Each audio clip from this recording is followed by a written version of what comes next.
ҳастам, ки мо дар давлати соҳиби истиқлол, дар давлате ки дар он сулҳу субот ҳувайдо ҳаст, зиндагӣ, кору фаъолият ва онро ба сар бурда истодаем. шукргузорӣ аз ин давлати маҳбубамон мекунем, ки мо бо ҳамаи шароитҳои муосири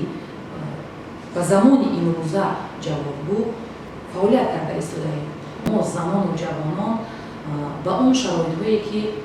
президенти азизу маҳбубамон, асосгузори сулҳу ваҳдати миллӣ, пешвои миллат, президенти ҷумҳурии Тоҷикистон муҳтарам Эмомалӣ Раҳмон барои мо фароҳам овардааст, мо аз ҳамаи он имтиёзҳо, аз ҳамаи он шароитҳо бархурдор ва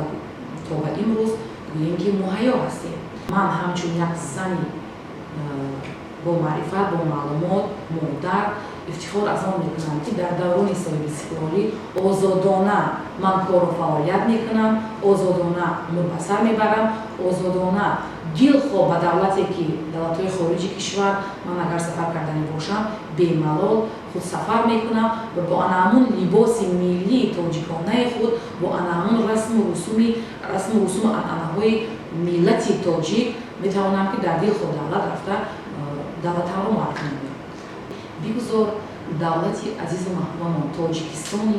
маҳбубамон дар ҳамин даврони соҳиби истиқлолӣ гулгулушкуфон бошад ва бигузор доимо давлати мо, кишвари мо анамихел истиқлол бошад, сулҳ бошад, субот бошад, ваҳдат бошад, тинҷиву оромӣ бошад ва мо занону бонувон, ҷавонон, насли навраси имрӯза озодона зиндагӣ, кору фаъолият